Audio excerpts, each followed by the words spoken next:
농구의 황제라는 얘기를 들어보셨죠? 그죠? 유명한 그 사람 누군지 아시죠? 다들? 마이클 조던입니다. 조던이 1990년도에 아마 은퇴한 걸로 기억합니다. 그 은퇴식에서 했던 말이 미국에 있는 또 외국에 있는 많은 신문들의 타이틀로 싣겼습니다. 그거 은퇴하는 날 뭐라고 얘기했는가? 이렇게 얘기했습니다. 내 삶은 실패의 연속이었다. 말이 안 되는 소리 같습니다. 그렇죠? 졸다라면 좀 깨지지 않는 기록들을 꽤 많이 가지고 있습니다. 한 게임 평균당 평균 30점이 넘었습니다. 30.2득점을 했던 사람입니다. 그리고 한 번도 하기 어렵다는 MVP를 무려 6번인가 했습니다. 그리고 만년 하위였던 시카고 불스 팀을 갖다가 탑으로 NBA에 올라가도록 만든 사람이 바로 이 조던입니다. 근데 그가 뭐라고요? 은퇴할 때? 내 인생은 실패의 연속이었다라고 했다는 겁니다. 왜 그런 말을 했을까요? 그만큼 그 자리에 올라까지 많은 아픔과 슬픔이 있었다는 것이죠. 그래서 그런 이렇게 얘기합니다. 평생 농구를 하면서 9,000번이 넘는 슛을 실패했고 고배를 마신 경기만도 300경기가 넘었고 나 때문에 패한 경기도 26번이나 된다. 내 인생은 실패의 연속이었다. 울먹이면서 얘기했어요. 조던이 고등학교 1학년 때 고등학교에 농구팀에 들어가고자 시험을 받았습니다. 근데 실패했습니다. 농구팀이 못 들어갔다는 겁니다. 그래서 그날 조던은 집에 와서 방문을 닫고 펑펑 울었다고 합니다. 근데 농구를 워낙 좋아했기 때문에 그걸 포기할 수가 없었다는 거죠. 그래서 그 다음날 코치를 찾아갔습니다. 그래서 얘기했습니다. 내가 시합이 뛰지는 못하더라도 선수들과 함께 그리고 물이라도 나올 수 있도록 해달라. 그렇게 얘기했다는 겁니다. 코치가 그걸 받아들였습니다. 그래서 조던은 그때부터 선수가 아니고 물을 담당하는 그 사람으로 요즘에 시종 같은 거죠. 그렇게 해서 농구부에 조언했다는 거예요.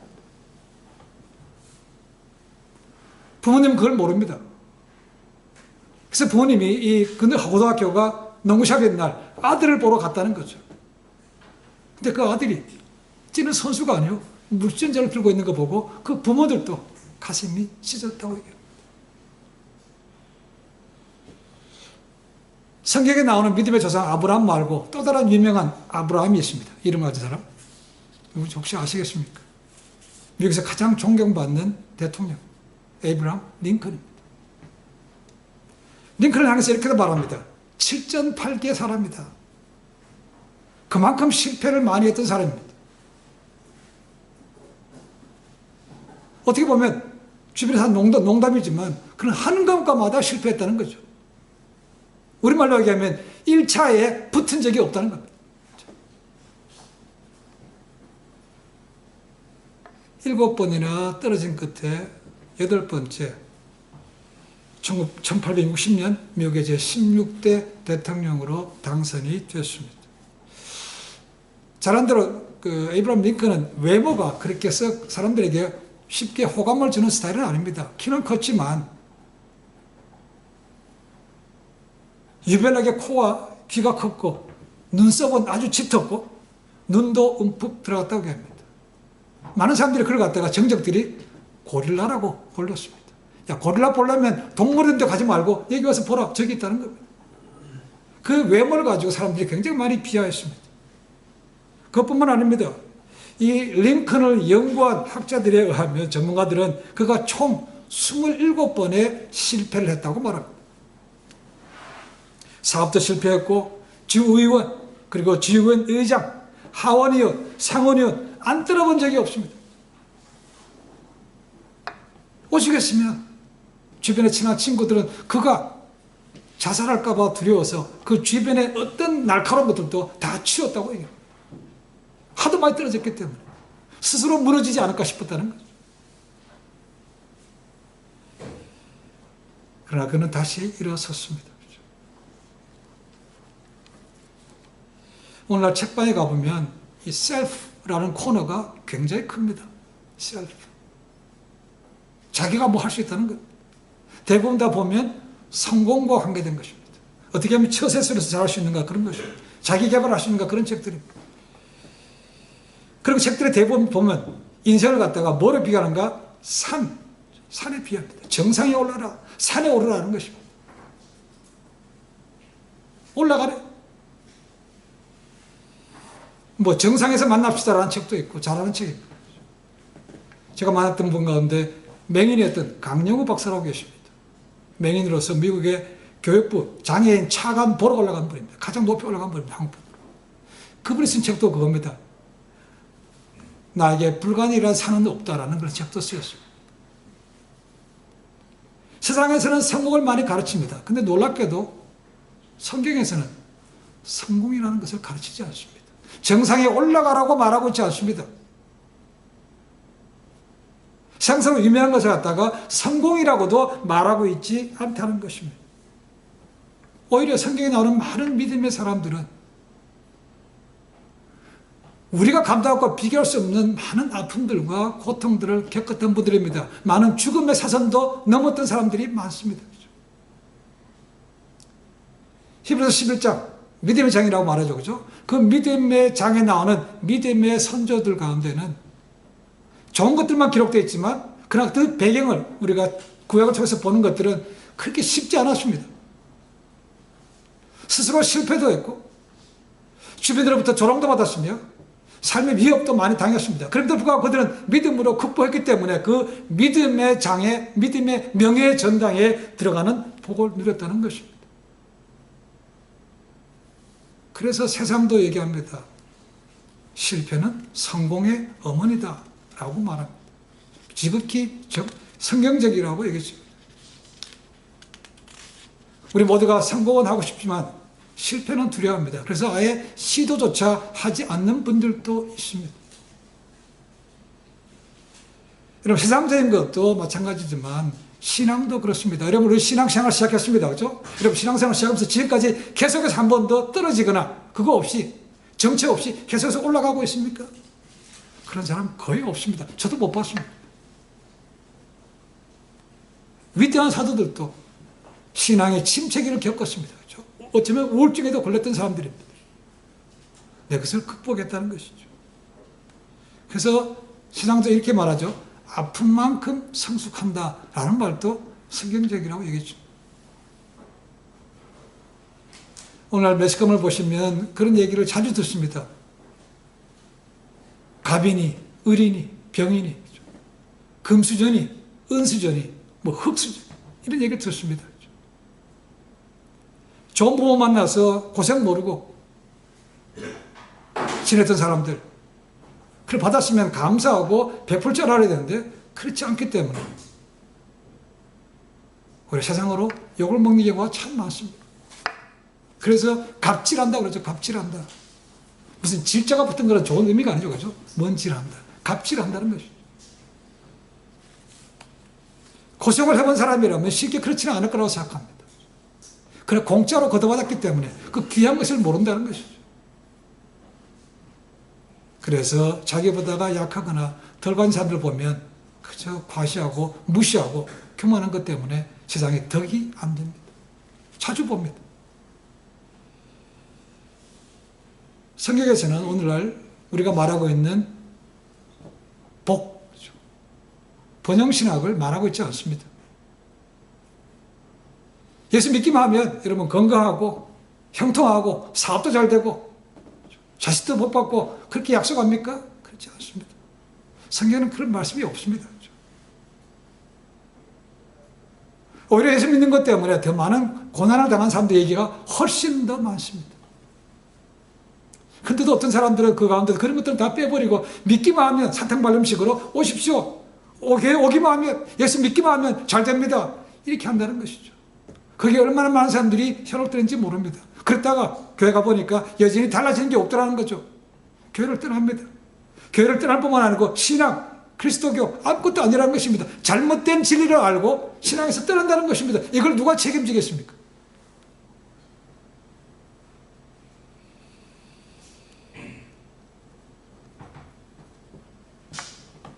성경은 그저 우리에게 좋은 것만 말하고 있지 않습니다. 쓴 것도 얘기합니다. 그렇죠? 이렇게 얘기합니다. 현명한 리더는 실패의 가치를 아는 사람이다라는 말을 합니다. 그러니까 실패 그 자체가 아니고 하나의 교육이고 하나의 연단의 과정으로 본다는 것입니다. 그런 부모 밑에서, 그런 리더 밑에서 사람들이 새롭게 바뀌는 겁니다.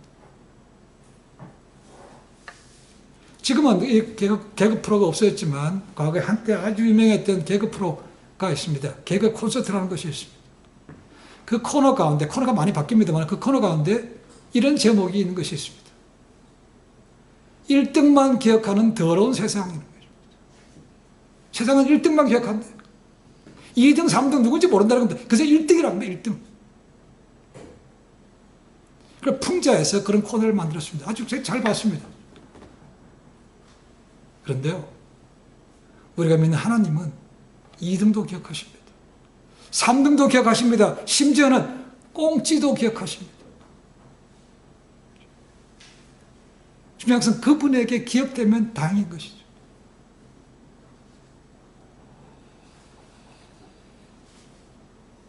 앞에서 말씀드렸지만 성경에서는 좋은 가문에, 좋은 태생에, 좋은 직분에, 좋게 성공한 사람, 그런 사람들한테 얘기하고 있지 않습니다.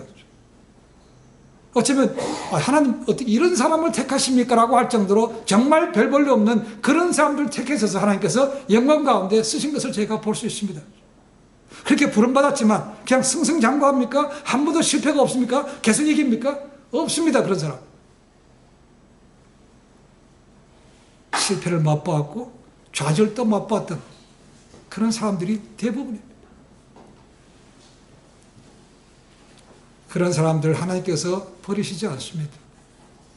우리가 경험한 것들 그냥 다 쓸모없는 것이 아닙니다. 굉장히 귀하게 다시 합력해서 선을 이루시고 좋은 방향으로 인도하십니다. 버릴 것이 정말 아무것도 없습니다. 오늘 말씀 보시면 우리 주님께서도 그와 같이 사람을 세우시는 것을 볼 수가 있습니다. 누구를요? 배반했던 실패자였던 제자들을 다시 세워주시는 거죠.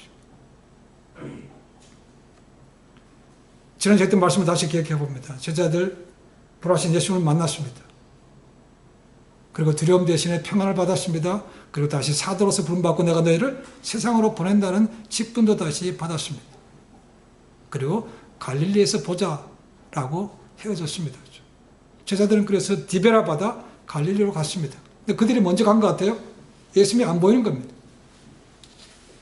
그러면 그들이 주님께서 오실 때까지 뭐를 하고 있어야 되겠습니까? 라는 거죠. 당연히 좀 무거운 마음으로 서로를 위해서 세워주고 기도해주고 그런 시간을 갖는 게 맞지 않습니까? 그죠?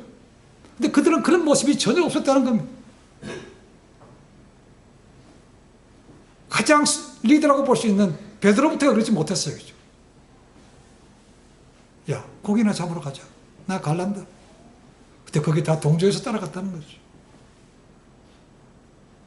그리고 물고기를 잡습니다.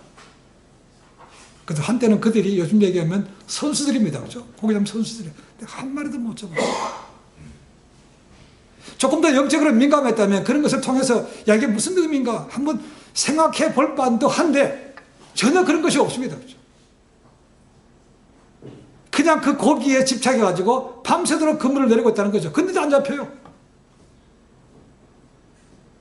그러니까 왜 왔는지, 주님 오셨는지, 거기는 아무런 관심도 없습니다. 그죠? 그냥 새벽까지 그물을 내리고 또 내리는데 헛탕이고 힘이 빠져가는 거죠. 근데 언제부턴가 그 해변가에서 예수님께서 그들의 모습을 다 보고 계셨다는 거죠. 얼만큼 오랫동안 계신지 모릅니다. 그죠? 근데 너무나 답답하셨던지 주님께서 말을 건네십니다. 얘들아, 고기 좀 잡았냐? 한 마리도 못 잡았는데.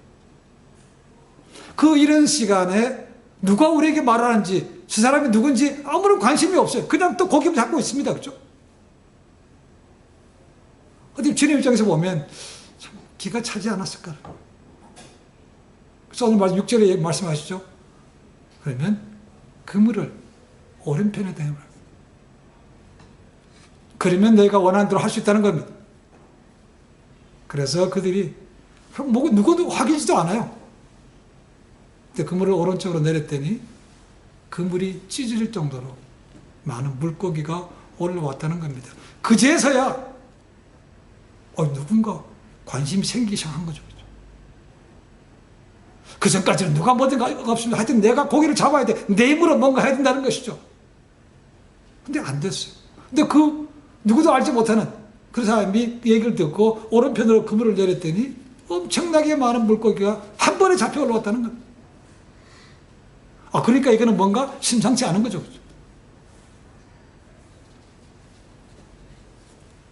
그래서 관심을 갖고 돌아볼 때 주께서 사랑하는 제자 누굽니까? 요한이죠.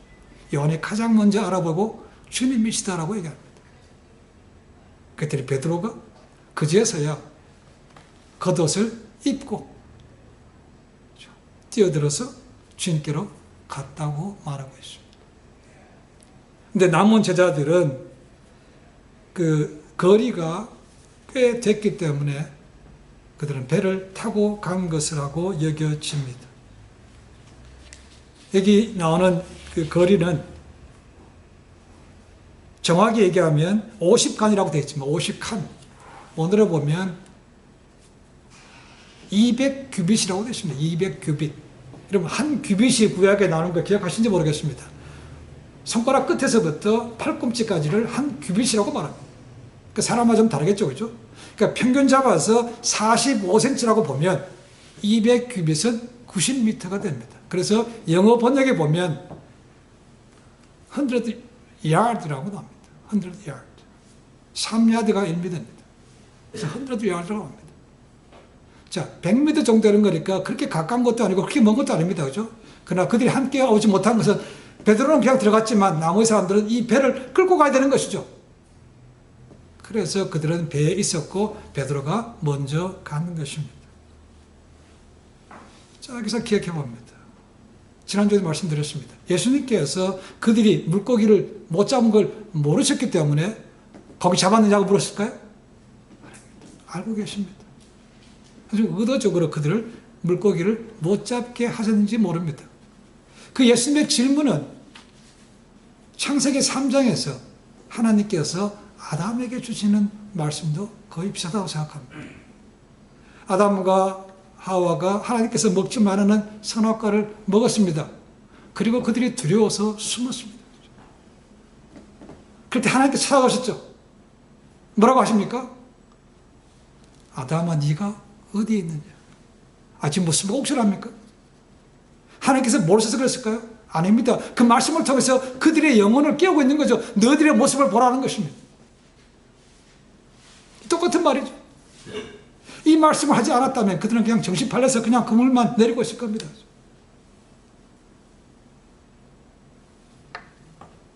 예수님께서 말씀을 하고 그들이 순종했더니 153마리의 물고기가 올라왔다고 말합니다.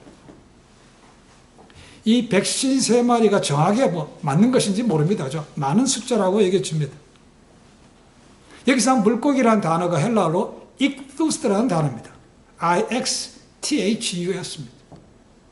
공교롭게도 이 물고기가 초대교회의 어떤 상징이었습니까? 기독교 교회의 상징으로 쓰였다는 겁니다.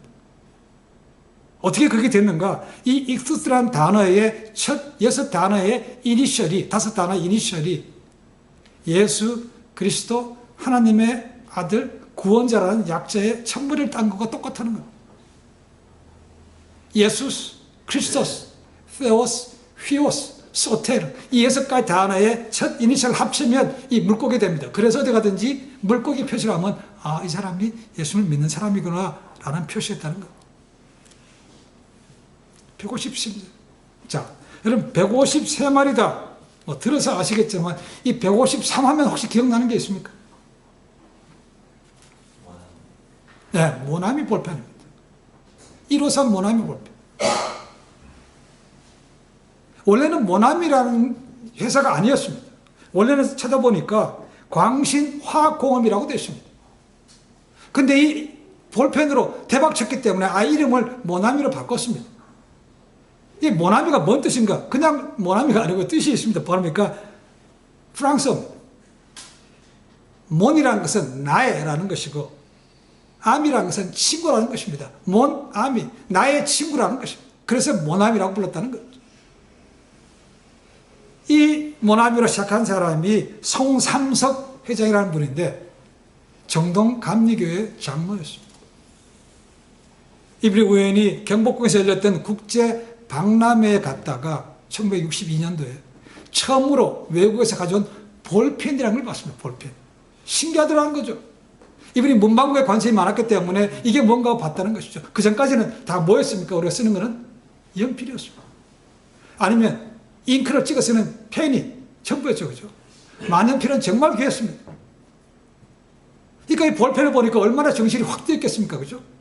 그렇게 해서 이 볼펜을 개발하기 시작했다는 겁니다. 여기 나옵니다. 그분이 회고록 보시면 50년을 통하면서 이 153이라는 제목이 이 요한복음 이 구절에서 나왔다는 겁니다. 153마리를 큰 물고기를 건졌지만 그 물이 찢어지지 않았더라. 한 그 말이 와닿아서 153으로 모나미 153 볼펜으로 바꿨다는 겁니다. 그분이 자세히 하면 이 153이라는 것이 또 특별한 의미가 있습니다. 앞에 1호라는 것은 1963년도 이 모나미 볼펜을 팔 당시에, 처음으로 출발 당시에 가격이 15원이었고, 버스비가 15원이었고, 신문 파는 한 부가 15원이었다고 합니다.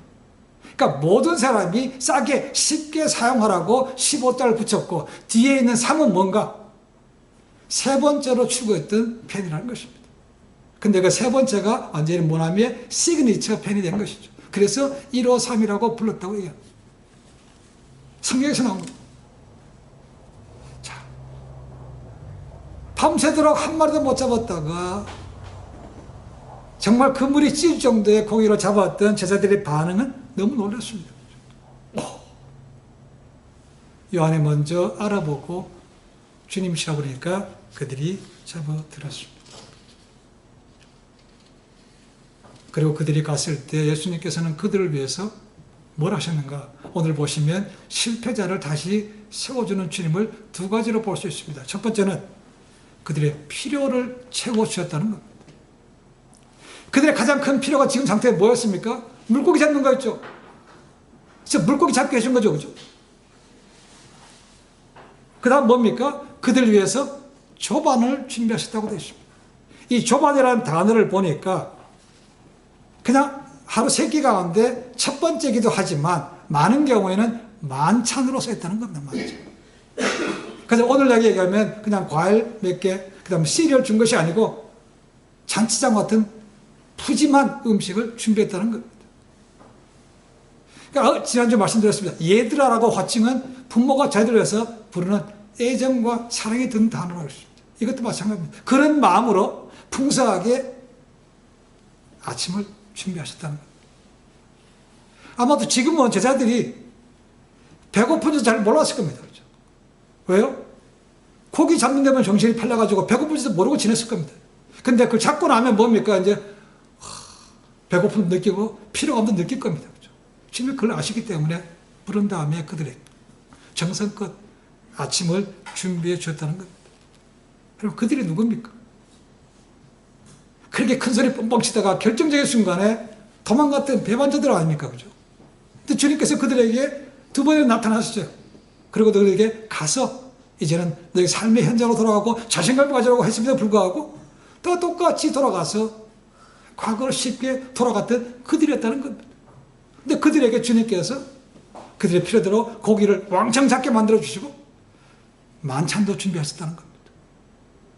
이 말씀 보니까 이런 말씀이 기억나십니다. 우리는 우리말 속담에 그런 것이 있죠. 그죠? 미운 자식 뭐 한다고요?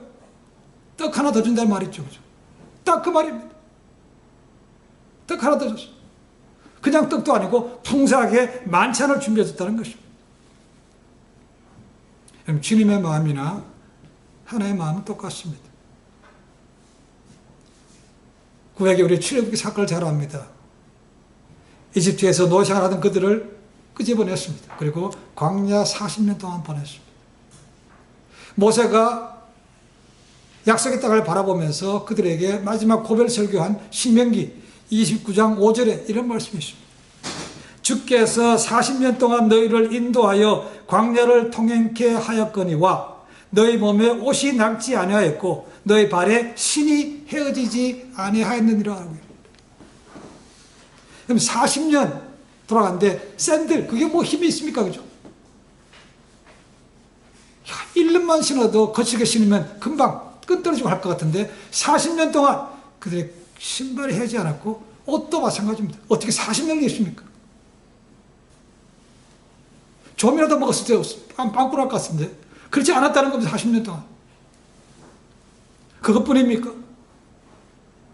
목마를 때 물을 나게 하셨죠. 배고플 때 만나를 주셨습니다. 그리고 고기가 먹고 싶다 했을 때 며칠하기도 보내주셨습니다.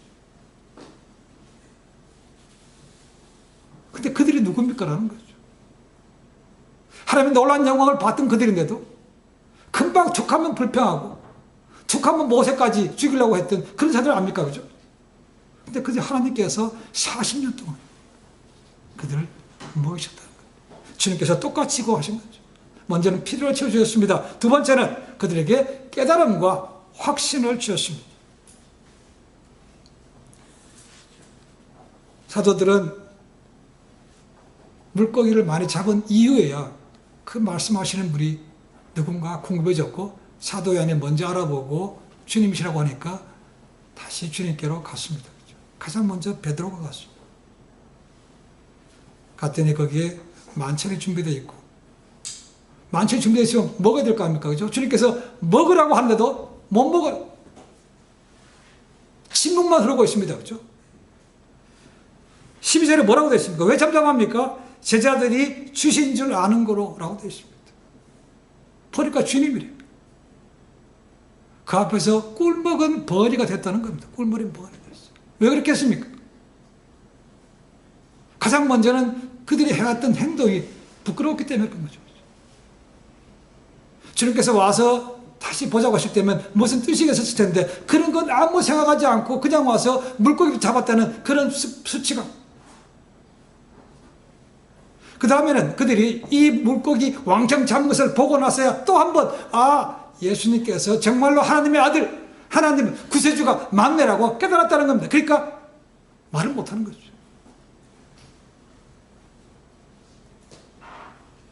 다행입니다. 그렇죠? 지난주에 말씀드렸습니다. 오늘 말씀도 보시면 이 나타나신 것이 그들에게 세 번째라고 되어 있습니다.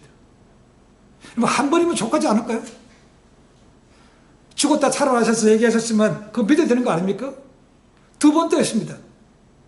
세 번째. 사도행전 1장에 가시면 뭐라고 됐습니까? 다시 하늘로 올라가시기까지 40일 동안 그들과 함께 지내셨다고 했습니다. 한 번, 두 번, 세 번으로 부족하다는 얘기입니다. 그렇죠? 계속해서 보여줘야 돼. 여러분, 제자들 탓하지 마십시오. 우리도 똑같습니다. 우리는 도대체 얼마 동안 주님과 함께 지냈습니까? 얼마나 많은 것을 보았습니까? 그것도 경험했습니까? 근데도요, 조금만 달라지면 언제 그랬는 듯이 그냥 다시 쉽게 과거로 돌아갑니다. 믿음 없는 사람보다 더할 때도 있습니다. 그렇죠? 제자들은 40일 지나고 성령을 받은 이후에 완전히 180도로 바뀌었습니다.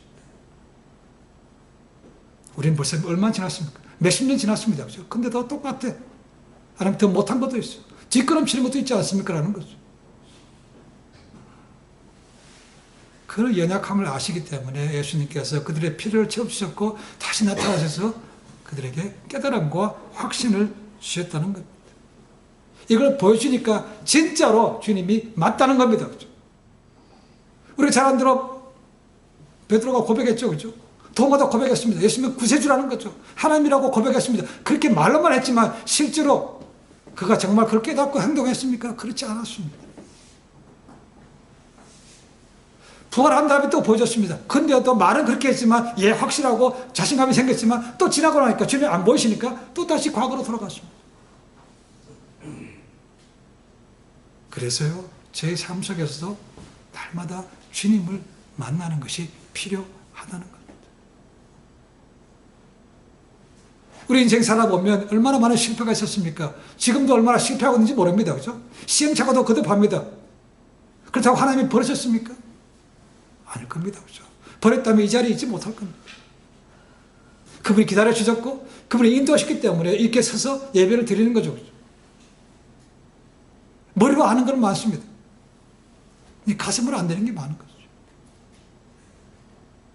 그래서 계속해서 그분 앞에 나아가서 그것을 확인돼야만 그것이 정말로 나의 신앙으로 바뀌는 거죠. 제자들의 모습이 그렇지 않습니까? 우리는 앞으로 얼마나 많은 실패를 해야 될지 모릅니다. 또 얼마나 많은 시행착오를 해야 될지 모릅니다. 그래서 주님 앞에 나아가면 다시 회복시켜 주신다는 거예요. 이사야서 42장 3절 그렇게 잘 압니다. 그분은 상한 갈대도 꺾지 않으시며 꺼져가는 등불도 끄지 않으시는 분이라고 얘기합니다. 그 말이 맞습니다. 그렇죠? 그렇지 않았다면 여기 이 사람을 아무도 없을지 모릅니다.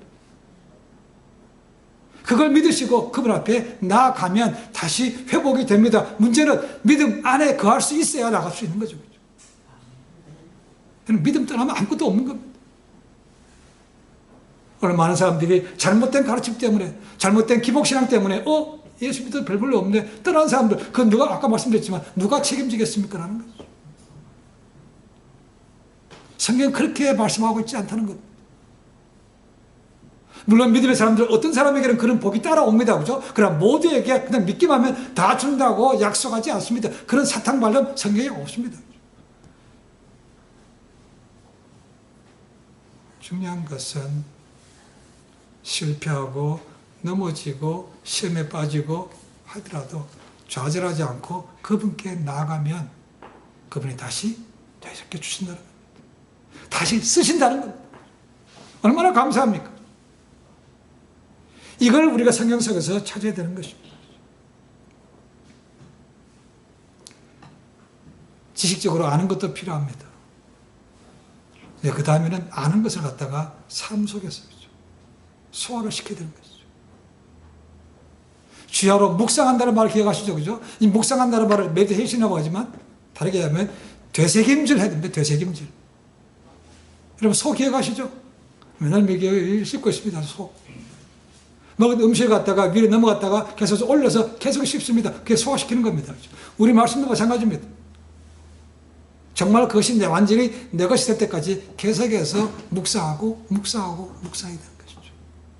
그래서 완전히 내 것이 될 때 우리는 그 약한 부분에서 완전히 회복이 되는 겁니다. 누구도 예외가 없습니다. 믿음의 숏컷 없습니다. 누가 더 하나님과 가까이 가며 누가 더 말씀을 가까이 대하고 애쓰는가, 거기에 믿음의 승패가 있는 것이죠. 지금 오늘도 기다려 주십니다. 오늘도 우리의 필요를 채워주고자 하십니다. 그러나 필요를 채워줘서 끝이 아니고 그걸 통해서 깨달음을 주시는 거죠.